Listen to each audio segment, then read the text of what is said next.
This is Highclere Castle, the real Downton Abbey. And I'm here today because I think the show filmed here is one of the most politically significant cultural objects in the modern world.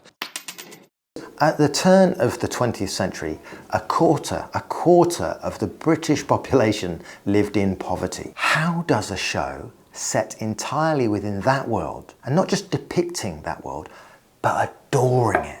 How does that show become one of the most watched television dramas in history, loved by millions of people whose own great-grandparents were on the sharp end of that poverty? Well, this video is about why we defend the cage we're put in. They're not our family. Well, they're all the family I've got. In the 1990s, a social psychologist at New York University called Jost, through 2 decades of work, Jost discovered what he called system justification theory. And what Jost discovered, that tendency is strongest in the people who benefit from the system the least. And he found that system justifying beliefs actually reduce anxiety, guilt, dissonance, discomfort and uncertainty, because if you think the system is fair, you don't have to carry the psychological weight of your own disadvantage. Which is absolutely diabolical news, isn't it? Because essentially the psychological medicine for inequality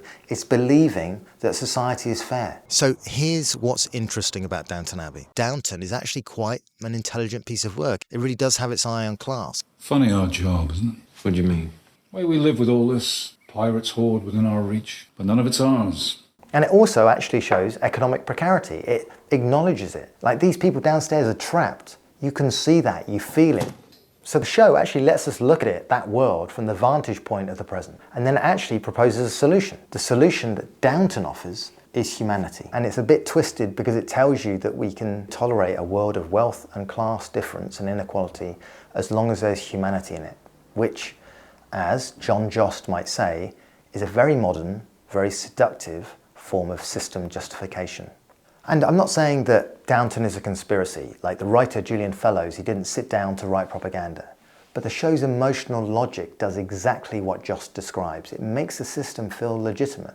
It makes hierarchy feel like it's just natural, it's the way of things. But then there's the catch. And the catch is that the short-term relief comes at a long-term cost.